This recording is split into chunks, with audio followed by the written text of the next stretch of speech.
कुछ सर, आज आप लोग मुख्यमंत्री जी से मिलकर आए हैं, क्या कुछ बातचीत हुई है, क्या घटनाक्रम हुआ? देखिए, ऐसा है कि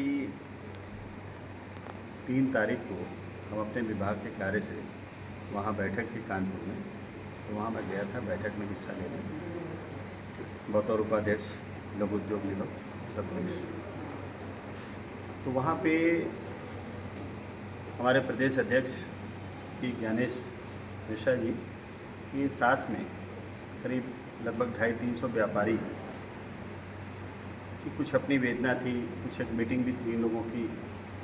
अन्य कई जनपदों से आए थे, कुछ लोग पूर्वांचल से, कुछ लोग आपके झांसी वगैरह, ललितपुर, इटावा से और कई ज़िले से आए थे। तो इन लोग की अपनी बैठक थी। तो उस बैठक में इनकी तरफ से एक आग्रह ये किया गया कि चूँकि आप व्यापारी भी हैं, व्यापारी परिवार से आते हैं, वैश्य समाज से आते हैं, तो कहीं ना कहीं हमारे परिवार के अंग हैं और आपको इसमें शामिल होना चाहिए। और अगर किसी व्यापारी की कोई समस्या है तो वो हम सबकी समस्या है, उसको दूर करें। सर, किन मुद्दों पर चर्चा हुई है?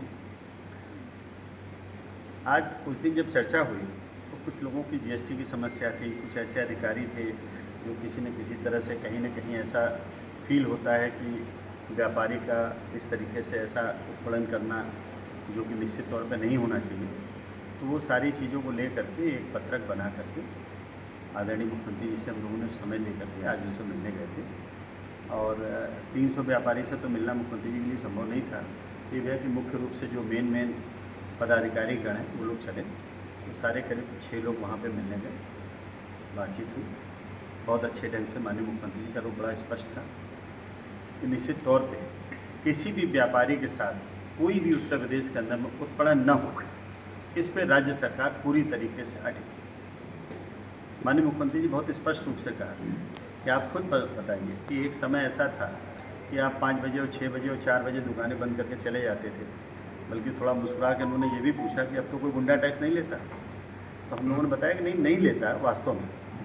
अभी कुछ दिन पूर्व एक घटना हुई जिसमें एक व्यापारी के यहाँ 7-8 लोग टाइप आप थोड़ा मन बढ़ू जिसको आप कह सकते हैं, उस तरीके से लोग आ गए थे।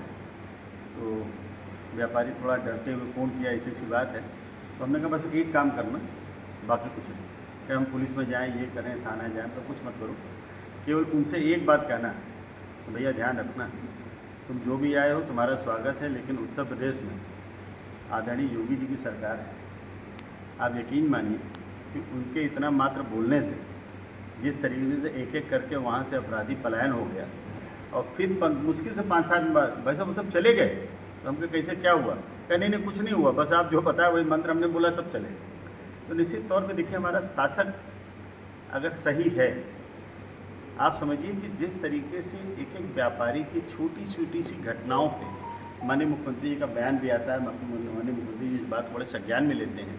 तो ये सब हम लोगों के लिए, उत्तर प्रदेश के व्यवसायियों के लिए एक फ़ख्र का, सम्मान का, और हम लोगों के लिए खास करके सुरक्षित माहौल में काम करने का एक अच्छा विषय है। ज़्यादा से ज़्यादा गरीबों को रोज़गार दिया जाए, ज़्यादा से ज़्यादा लोगों का पलायन रोका जाए। पलायन तो खैर अब लगभग रुक ही गया, अब तो कोई मतलब नहीं बनता, नहीं पहले था ये बात। जैसे अभी लघु उद्योग में हम लोग के यहाँ तमाम स्कीमें दे करके, खादी ग्रामोद्योग की स्कीम दे के बेरोजगारों को रोज़गार देना, ये माननीय मुख्यमंत्री जी की प्राथमिकता है। निश्चित तौर पे कोई भी अपराधी, कोई भी गुंडा, कोई माँ के पेट से अपराधी नहीं आता, किसी धरती पर बैठ के अपराधी आता। अपनी गरीबी की वजह से, परिवार का संचालन न कर पाने की वजह से, और कई ऐसी चीज़ें हैं जिसकी वजह से वो कहीं ना कहीं अपराध का रास्ता अपना लेता है। माननीय मुख्यमंत्री जी ने कई स्कीमें चला के उत्तर प्रदेश शासन में, लघु उद्योग के माध्यम से, खादी ग्रामोद्योग के माध्यम से, और भी कई संस्थाएं कि जिससे बेरोजगारों को रोजगार देने का काम किया। जो ये रोजगार दिया जा रहा है, अब आप सोचिए 5 लाख रुपए तक, 5 लाख रुपए तक बगैर ब्याज के सरकार की गारंटी रुपया दिया जा रहा है कि ताकि लोग रोजगार लगाएं। निश्चित तौर पे आप खुद भी समझ सकते हैं इस बात को कि अगर कोई व्यापारी 5 लाख रुपया, कोई छोटे परिवार का जो छोटा व्यापारी भी अगर कर लेता है, तो 5 लाख रुपये में कोई भी जनरल स्टोर, मेडिकल स्टोर, किराना स्टोर, पान स्टोर, कुछ भी चालू कर देता है, तो आपको लगता है कि वो अपराध करेगा? अपना परिवार चलाने में लग जाएगा, एक अच्छा नागरिक बन जाएगा। तो माननीय मुख्यमंत्री जी की बहुत इच्छा है, आज बहुत हम लोगों को लगभग 20 मिनट माननीय मुख्यमंत्री जी ने समय दिया, और अलग अलग व्यापारियों से सबकी बातें पूछी, जिले वाइज डिस्कस किया। तो ये लगा कहीं ना कहीं हम अपनी बात पूरी तरीके से माननीय मुख्यमंत्री के सामने रखें और उन्होंने तुरंत इस पर बताया कि जो भी अधिकारी इसमें कहीं ना कहीं किसी तरीके से व्यापारी का उत्पन्न करता हुआ पाया जाएगा उस पर कठोर कार्रवाई। ठीक।